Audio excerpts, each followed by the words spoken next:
Hi, BookTube. It's Gina. Happy Wednesday. Hope you're doing well today. I'm having a really nice day. It's a little gray, a little drizzly. Our snow has melted, which I suppose is a good thing, but it sure was pretty while it lasted. The beginning of the year, I've been thinking about unhauling some books, about organizing my shelves a little bit, because I don't know about you, but this definitely is the time of year where I start to realize that I need to do a little book decluttering. Now, I live in a small house and I've got a lot of bookshelves and I'm super pleased with my setup, but every once in a while things do start to pile up, right? Um, and you just need to kind of start to get rid of some things. So I started going through my bookshelves and pulling off some books that I had already read that I knew I wasn't going to get back to. And in the process of doing that, I've been doing it for a few days. I've got a big stack. I watched a video from Kim at the Paper Traveler, who I will link down below. I love Kim's channel. She talked about her fantasy self and in a recent video. And it really struck me because I do realize that in the past I've bought books for this fantasy person, this person that maybe I think I'm supposed to be, but really if I think about it, I'm not. And so I decided to unhaul some books that are really books that I bought for a person that I am not.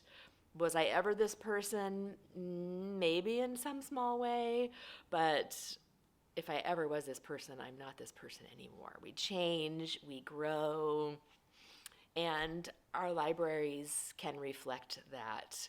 I want my library to be something that is curated. I want it to be books that I love. I want it to be books that I find aesthetically pleasing. Now, I don't have to have read everything in my library. I love having a lot of books that I have not read. Um, but I also want to look at my library and be excited about the books that it contains and not look at it and say, ooh, gosh, I should read that book. Um, and so I went through and I pulled out a few books that I thought I had bought as kind of fantasy self books. I bought them because I thought they were something I was supposed to read. Well, let me just jump in because I think it'll make more sense when you see. I just picked 3 books here. I've got a much bigger stack of things that I'm going to get rid of, but these were the 3 that were very clearly purchased for a reason that is just not applicable to me anymore. And the first is Swann's Way by Proust. This is a beautiful Penguin Classics edition. I love the way this book looks. It makes me feel very smart having it on my shelf, but I know for a fact that I will not ever read this book. I thought I wanted to. I've heard wonderful things about it. I, on some level, think that I can't be a well-read person if I have not read this book. But that's not true. That's not true at all. I can be well-read, I can read the books I want, and I can live a perfectly happy life without ever reading this book. Now, the reason I know I'm not going to read it is because a dear friend of mine who knows my taste very well and whose book taste I really respect read this, and she plowed through the entire series and hated pretty much every moment of it, but she still read it. But I know that if she didn't like it, if she tells me I probably won't like it, that I won't like it. And so I'm going to let this book go, even though it's beautiful, even though I feel like on some level I should read it. I still feel like that a little bit. I'm gonna let this one go. If you want this book, I will mail it to you. If nobody here wants it, I'm gonna put it in my Goodwill bag or maybe sell it to Half Price Books. But if somebody wants this book, I would be happy to mail it, pop a note in the comment. The first person to comment can have it if you want it.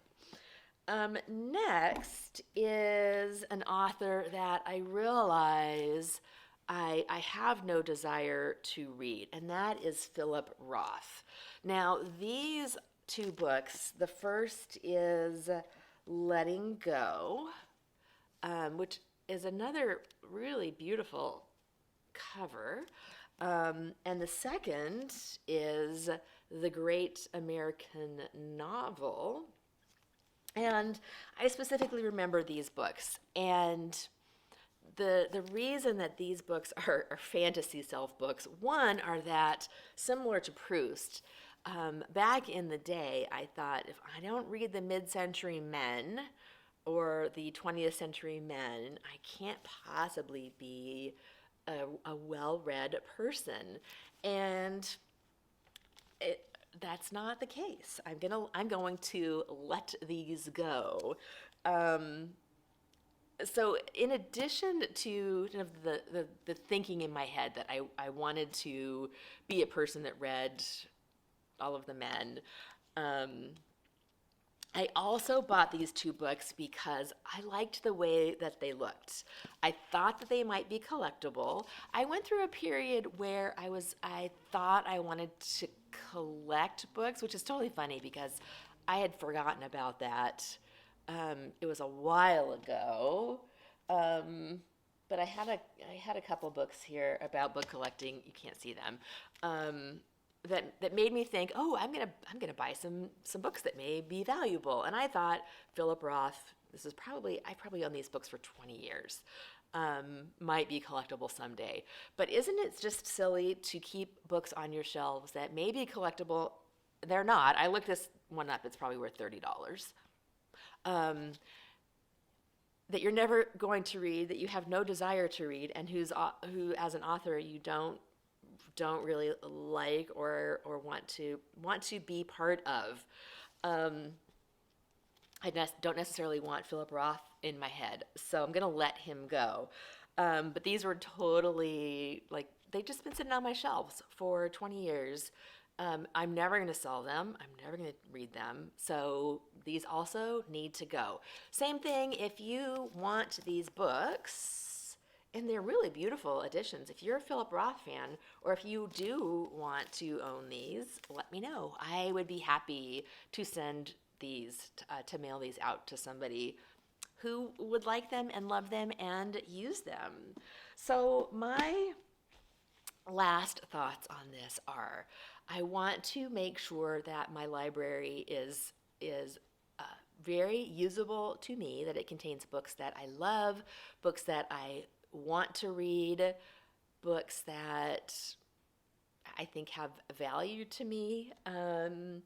And these, unfortunately, do not meet that criteria. So I'm going to let these three go. Thank you so much for watching, and I will see you next time. Bye.